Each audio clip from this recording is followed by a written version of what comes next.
মাননীয় মুখ্যমন্ত্রী একদিন বললেন যে পশ্চিমবঙ্গটাকে লন্ডন বানাবেন। পশ্চিমবঙ্গকে লন্ডন বানাতে গিয়ে মানুষের হাতে লণ্ঠন ধরিয়ে দিয়েছেন।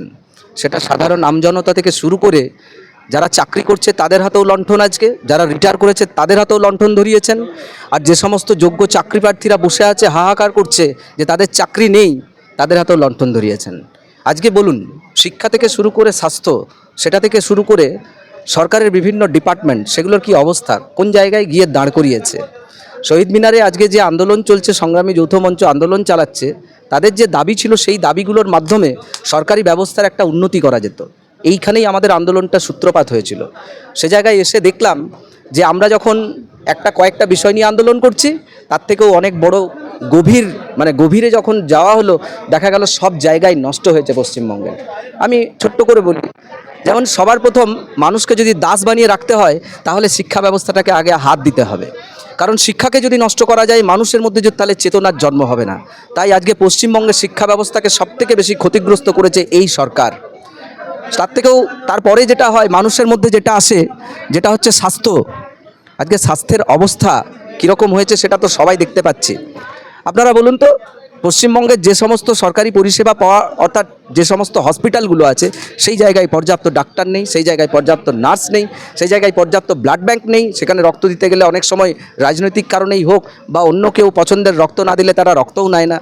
এরকম করে জায়গাতে গোটা পশ্চিমবঙ্গ জুড়ে একটা অরাজকতা চলছে। সেটা হচ্ছে যে ছেলেমেয়েরা পড়াশোনা করে শিক্ষিত হলো, যাদের চোখে মুখে এক বুক স্বপ্ন ছিল, সেই সমস্ত ছেলেমেয়েগুলোর স্বপ্নটার প্রথম চুরিটা করা হলো তাদের বাবা মায়ের হাত ধরে। যে বাবা মাকে আগে বশ করার চেষ্টা করা হয়েছে, তার জন্য একটা করে প্রকল্পের নাম দিয়ে তার বাবা মাকে সন্তুষ্ট রাখা হয়েছে। বাবা মাও চুপ করে গেছে, তারা তো বুঝতে পারেননি। তারপর দেখলাম যে আমরা লক্ষ্মীর ভাণ্ডার দিতে শুরু করলো। আমরা বলছি লক্ষ্মীর ভাণ্ডার দাও, যত 1500 নয়, 1000 নয়, আরও বেশি লক্ষ্মীর ভাণ্ডার দাও। কিন্তু লক্ষ্মীর ভাণ্ডারের টাকাটা দেওয়ার থেকে সেই বাড়ির লক্ষ্মী মেয়েটার, সেই বাড়ির ছেলেটার, বেকার ছেলেটার একটা চাকরি দিলে তাকে অন্তত সেই লক্ষ্মীর ভাণ্ডারের উপর বসে থাকতে হতো না। আসলে একটা ব্যাপার কি আছে জানেন তো, মানুষ দুভাবে সাহায্য করতে পারে। একটা হচ্ছে সত্যিকারের সাহায্য, আরেকটা হচ্ছে আপনাকে বিপদে ফেলবো আমি, তারপরে আপনার পাশে দাঁড়াবো, তারপরে আপনার পিঠটা চাপড়ে দেবো এবং আপনার যেটুকু দরকার তার থেকে কিছুটা দিয়ে আপনাকে দেখাবো যে আমি তোমার পাশে আছি। পশ্চিমবঙ্গের মুখ্যমন্ত্রী এই কাজগুলোই খুব সুচারুরূপে করে আসছে। তাই পশ্চিমবঙ্গের আজকে কেউ ভালো নেই। দুয়ারে সরকার নামে যে প্রকল্প চালাচ্ছে, দুয়ারে দুয়ারে বিভিন্ন অফিসগুলোকে নিয়ে যাচ্ছে। কেন নিয়ে যাচ্ছে জানেন? কারণ অফিসগুলোতে চেয়ার টেবিল আছে, সেখানে কাজ করার মতো লোক নেই। কারণ কর্মসংস্থান 6 লক্ষ এখনও পর্যন্ত ফাঁকা পড়ে আছে, যেখানে ছেলেমেয়েরা চাকরি পেত, সেই জায়গায় চাকরি দিল না। অফিসগুলো ফাঁকা পড়ে আছে, লোকে এসে পরিষেবা পাচ্ছে না। সেই জন্য সোজাসুজি পশ্চিমবঙ্গের মাননীয় মুখ্যমন্ত্রী এটাই বোঝাতে চাইলেন যে দেখো, আমার কর্মচারীরা তোমার বাড়িতে গিয়ে গিয়ে পরিষেবা দেবে। আসলে এটা পরিষেবা বলে না, এটাকে বলে একটা কিভাবে রাজ্য নষ্ট হয়ে গেছে সেটাকেই জানান দিচ্ছে। তাই এই নৈরাজ্য কি মানুষ চেয়েছিল? স্বাস্থ্যের এই দুরবস্থা মানুষকে চেয়েছিল? লন্ডন করতে গিয়ে আপনি লণ্ঠন তৈরি করে দিলেন, মানুষ কি এটা চেয়েছিল? খোদ কর্মচারীরা যেখানে আন্দোলন করে, সেখানে কর্মচারীদের সাথে একবার এসে বসার সময় পায় না এই মুখ্যমন্ত্রী। সেখানে মানুষকে পরিষেবা দেবে কিভাবে? আজকে যেটুকুই পুরস্কার পেয়েছে বিভিন্ন জায়গা থেকে সরকারি ডিপার্টমেন্টের, তার দায়িত্ব কৃতিত্ব কাদের? যে সমস্ত লোকগুলো আছে যারা চাকরি করছে তারা করে নিয়ে এসছে। আর সরকার নিজে বলছে আমি করেছি। সরকার নিজে কিছু করতে পারে না। আসলে সিভিক নিয়োগ করতে করতে এই সরকারটা নিজে যে কতটা সিভিক তার প্রমাণ পাওয়া যায়। এই যে এসএসসির একটা দুর্নীতি হয়েছে, যেখানে হাইকোর্ট একটা প্যানেলকে বাতিল করতে চলেছে, বলছে যে বাতিল, সেখানে সুপ্রিম কোর্ট অবধি দৌড়াতে হচ্ছে, যেখানে যোগ্য ছেলেমেয়েরাও চাকরি পেয়ে আছে। সরকার সবাইকে এক জায়গায় ঘুলিয়ে দিয়ে পরে ব্যাপারটাকে ঘুরিয়ে দেওয়ার চেষ্টা করছে। খুব সহজেই অনুমান করা যায়, সুপার নিউমেরিক পোস্ট যেটা তৈরি করেছে, এভাবে তৈরি করা যায় নাকি? সুপ্রিম কোর্ট একটা থাপ্পড় মেরেছে কালকে, সেটা আগামী দিনে আরও ভালো বোঝা যাবে। তাই যেটা চলছে সেটা রাজনীতিও নয়, সেটা হচ্ছে কিভাবে মুষ্টিমেয় কিছু নেতার পকেট ভরানো যায়, সেটুকুই চলছে গোটা পশ্চিমবঙ্গ জুড়ে। তাই শাহজাহানের মতো লোক এখন জেলে পড়ে আছে।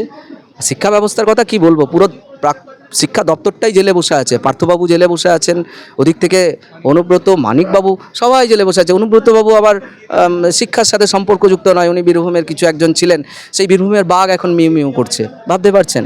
তাহলে এরা কিভাবে চুরিটা করেছে মানুষের কাছে, এটা বুঝতে পেরেছেন? তাই পশ্চিমবঙ্গের একটা শিল্প খুব ভালো চলছে, সেটা হচ্ছে যে চুরি শিল্প। যারা চুরি শিল্পের নাম কামাতে পেরেছে, দিদি তাদেরকেই সামনে রাখেন, তাদেরকেই নেতামন্ত্রী করেন। এটাই চলছে।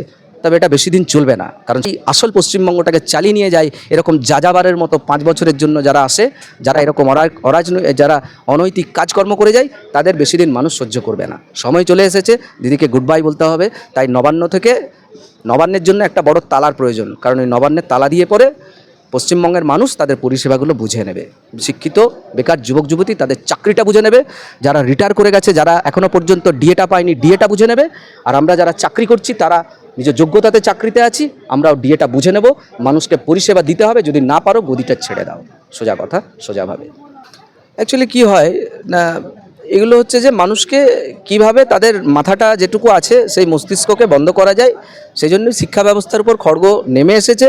স্কুলগুলো বন্ধ হচ্ছে কেন? স্কুল বন্ধ হবে কেন? আমি আসছি আপনার প্রসঙ্গে, কারণ স্কুলের সাথে সম্পর্কযুক্ত যে মানুষকে কিভাবে একটা নিচ পথে ঘুরপথে নিয়ে আসা হচ্ছে।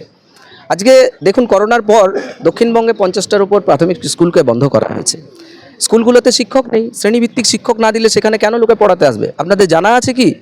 যারা দেখছেন তারা জানেন কি পশ্চিমবঙ্গের যে সমস্ত সরকারি প্রাথমিক বিদ্যালয়গুলো আছে সেই বিদ্যালয়গুলোতে একটা করে কম্পিউটার নেই?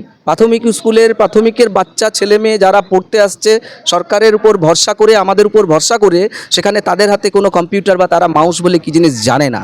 এটা ভাবতে পারছেন? ক্লাস 4-5-এর ছেলে মেয়ে যারা পড়ছে তারা জানে না এখনও পর্যন্ত যে কম্পিউটার বলে কিছু আছে। ব্যর্থতার একটা দিক তুলে ধরলাম।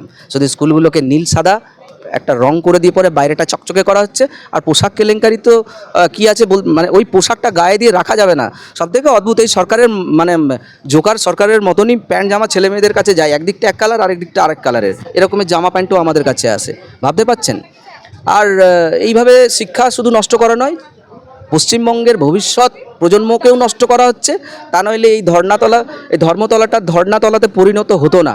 কারা আন্দোলন করছে আজকে? যারা পড়াশোনা করেছে, শিক্ষিত বেকার যুবক যুবতী যারা আন্দোলন করছে, বলুন তো 40 বছর বয়সটা তাদের পেরিয়ে যাচ্ছে, তারা আর চাকরি পাবে? তাদেরও তো বুকে এক বুক স্বপ্ন নিয়ে তারা বড় হয়েছে, তার বাবা মারা তাদেরকে পড়িয়েছে। তারা কি মনে করেছিলেন যে সমস্ত বাবা মা তার ছেলে মেয়েগুলোকে পড়াশোনা শেখালো, সেই ছেলে মেয়েরা আজকে তারা কোথায় যাচ্ছে? পশ্চিমবঙ্গের বাইরে তাদেরকে চলে যেতে হচ্ছে। গোটা পশ্চিমবঙ্গটা আসলে একটা পরিকল্পিতভাবে বৃদ্ধাশ্রমে পরিণত হচ্ছে। বাড়িঘর তো করা আছে, সেগুলো পড়েই থাকবে, বাবা মারাই বয়স্করা পড়ে থাকবে, আর তাদের ছেলেমেয়েরা বাইরে চাকরি করবে। কারণ পশ্চিমবঙ্গে সেই পরিষেবাটা দেওয়ার মতো সদিচ্ছা এই সরকারের কোনোদিনই ছিল না, এখনও নেই, আমরা বলছি তারপরেও নেই। তার ফলে মানুষ কি করছে? বেকার ছেলে মেয়ে, চাকরি নেই, কি করবে তারা কি করছে না, তাদের হাতে মদের পাউচ ধরিয়ে দেওয়া হয়েছে, 20 টাকার পাউচ খাও, খুশি হয়ে যাও। এটা হতে পারে কোনো দিন? বিভিন্ন জায়গায় যেখানে মদকে সিগারেটকে বন্ধ করে দেওয়া হচ্ছে, সেখানে পশ্চিমবঙ্গের ঢালাও ছাড় দেওয়া হয়েছে যে আবগারি দপ্তর তুমি চালাও, কারণ এখান থেকে রাজস্ব আসে। কারণ সরকারটাই রাজস্ব শুধু নয়, টাকার উপরে নির্ভর করে আছে।